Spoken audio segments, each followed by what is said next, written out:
Hello all, welcome back to Answer Writing Initiative at 9 p.m. I'm Guna Madhivanan from Offices IAS Academy. Friends, if you're watching this video series for the first time, please watch my first video in this answer writing playlist to know how to participate in this program. It is open to all.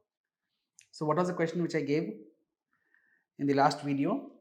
That is regarding Data Protection Act. Friends, I have made a video on Data Protection Act, right? I have explained the basics of data protection and I have explained the provisions of the act. I have explained about the criticism in a separate video, so that these videos will give you an idea how to answer this question. Very straightforward question. So many have answered well, but the problem is so many have failed to adhere to the word limit. And I'm noticing one thing. I feel that many people are simply copying the content from the internet and they are pasting it. Please don't do that. It is not going to help. It is not going to help anyone. Please don't copy the content from the material available in the internet or directly from the pulse. Please don't do that. I also see some people are using the AI tools like Chat GPT, etc., to get the answer. Please don't do that. Right? We also have access to those technologies. We can find out whether the answer is original or we are copying it from some other source. It is not going to help you. So yes, apart from that, many students were not able to adhere to word limit. I have taken only those answers which are adhering to the limit for the reference. But before that, we will try to create the framework for this question. So question is simple. So government has recently passed this act, DPTP Act. Explain the salient features and discuss the concerns. So explain about the act, the features. But before that, give an introduction. Say that government has passed recently the data DPDP Act, which provides for processing of digital personal data. At the same time, it also recognizes the rights and the duties of uh, individuals and data fiduciaries. That can be a simple introduction. So after giving the introduction, you go for salient features. See, you need not write all the provisions of the act. Briefly, we can say this act defines what is digital personal data. This act specifies about processing the personal data within India and also outside India on certain conditions. This act talks about rights for the individuals, that is the data principles in protecting the personal data. At the same time, it also defines the duties which the individuals has to follow. Right, I'm not going to explain everything in detail because I have made a video separately. Please watch that video for reference. Then we can mention about the data fiduciaries obligation. Right, then you can mention about the exemptions, in which cases the data fiduciary, the data principles, rights and duties and the obligations can be exempted. Right, about when you have a grievance, where you can go for data protection board has been specified under this act, that we can mention. What about the fine for the individuals when we give false complaint? What is the fine?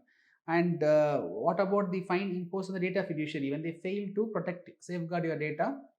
What is the consequence? So this is what you are going to explain in the silent features. Then you can go concerns. However, this Data Protection Act also have the below concerns. Number one, Section 8 Clause 1 Clause J of RTA Act is being diluted. So this Data Protection Act amends the Section 8 Clause 1 Clause J. So previously, the personal informations of the public authority can be asked on certain conditions, and now you cannot ask at all. It's a blanket ban on knowing the personal informations of the public authority. Right.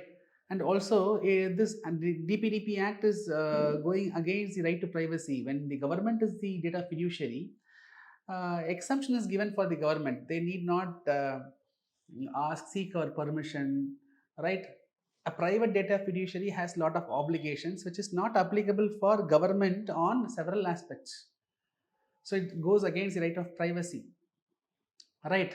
Similarly, if you take the um, fine for individual, when I raise a false complaint, 10,000 rupees fine will be slashed. It might deter others to come and file a complaint itself.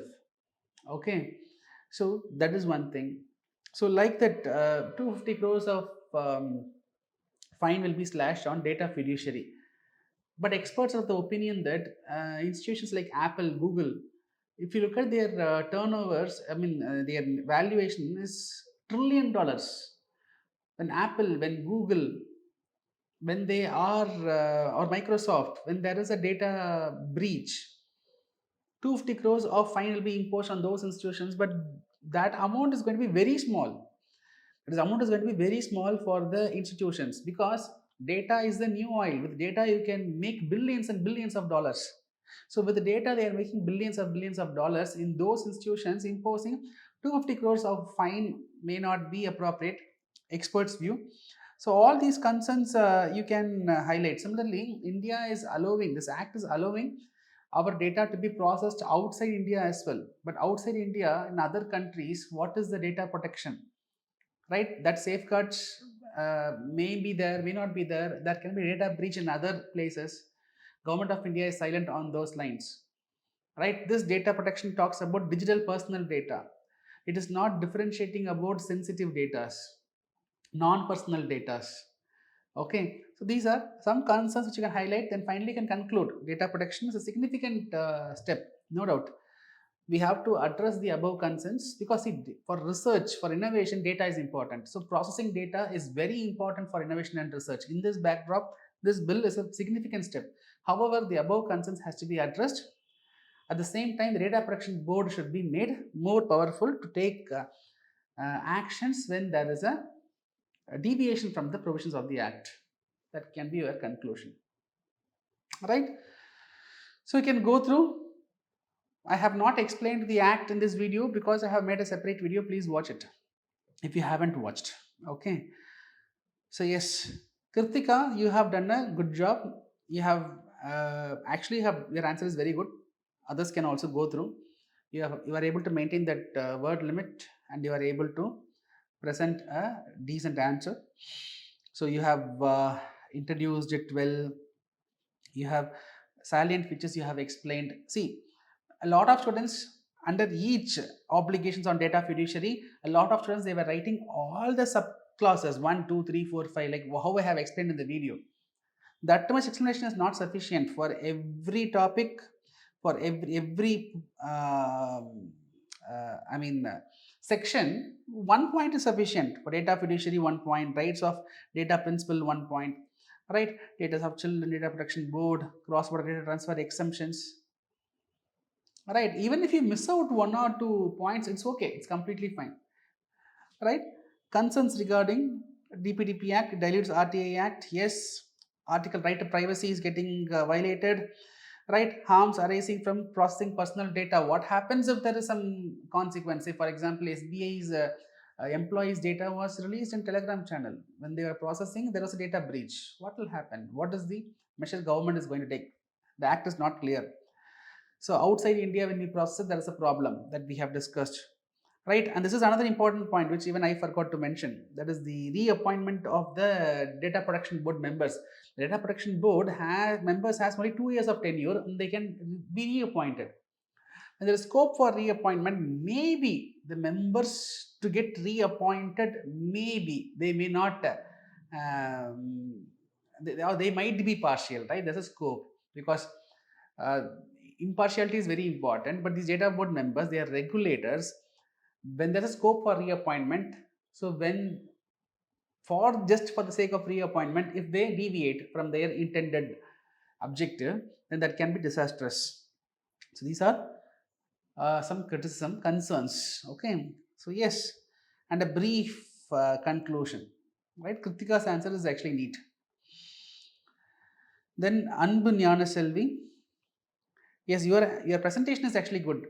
Introduction is simple, right? Your presentation, it looks neat, it looks appealing, right? So when compared to the previous answer, when I come to the next answer, the look and feel, that presentation is something which we have to appreciate. Yes, Anbu Nyana Selvi. Yes, you have mentioned about. See, this is what I am saying. You need not explain, 2 points, 3 points under everything, but still you are able to manage. You gave a simple presentation, so your answer is fine. But when I was evaluating other answers, other students' answers, they were coming up with more number of points under each subtopic. That is not required. Obligations, penalty, data protection board. So concerns also see it's a pretty straightforward answer. So everyone has mentioned good points. The problem was with the word limit.